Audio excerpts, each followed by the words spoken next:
If you've seen The Exorcism of Emily Rose, you know the terrifying premise. But that script is pulled directly from a real event that ended in a completely preventable death.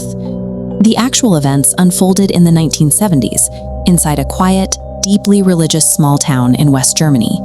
This is 16-year-old Anneliese Michel. Before the terror began, she was a devout, thoroughly ordinary college student. Within months, the routine of her university studies vanished, replaced by a series of violent episodes that her family found impossible to explain or control. The nightmare started one day at school. Anneliese suddenly blacked out and slipped into an unexplained trance-like state. When she woke up, she remembered nothing. Doctors eventually offered an official medical diagnosis: temporal lobe epilepsy. This specific neurological condition triggers intense physical convulsions. Crucially, it can also induce profound sensory hallucinations, causing patients to see and hear things that aren't actually there. She was immediately placed on anti-seizure medication and psychiatric drugs, but the treatments completely failed to halt her deterioration. Instead, her symptoms escalated. Anneliese reported seeing grotesque demonic faces hovering around her. Soon, she heard voices explicitly whispering that she was damned to hell.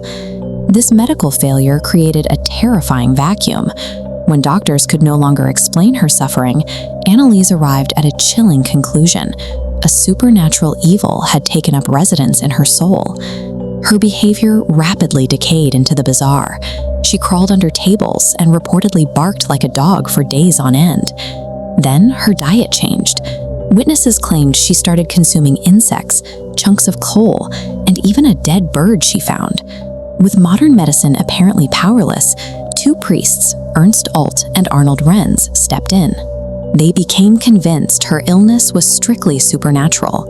Father Alt formally petitioned his local bishop, who reviewed the case and authorized a highly secretive Catholic exorcism. The bishop's approval shifted the entire framework of her care. Her worsening symptoms were no longer viewed as an illness, but as evidence of a documented war against the devil. Over the next year, the priest subjected Anneliese to 67 grueling, separate exorcism sessions. They secretly recorded these rituals on audio tapes. The recordings captured deep, guttural growls coming from Anneliese that sounded completely alien to her natural voice. During the sessions, she claimed her body was occupied by 6 separate historical and biblical villains, including Judas Iscariot, Nero, Adolf Hitler, and Lucifer himself, all fighting for control. The physical toll of the rituals was catastrophic. She was forced into repetitive motions, performing hundreds of frantic squats day after day until she completely destroyed the tendons in her knees. As the spiritual battle consumed her, Anneliese stopped eating entirely.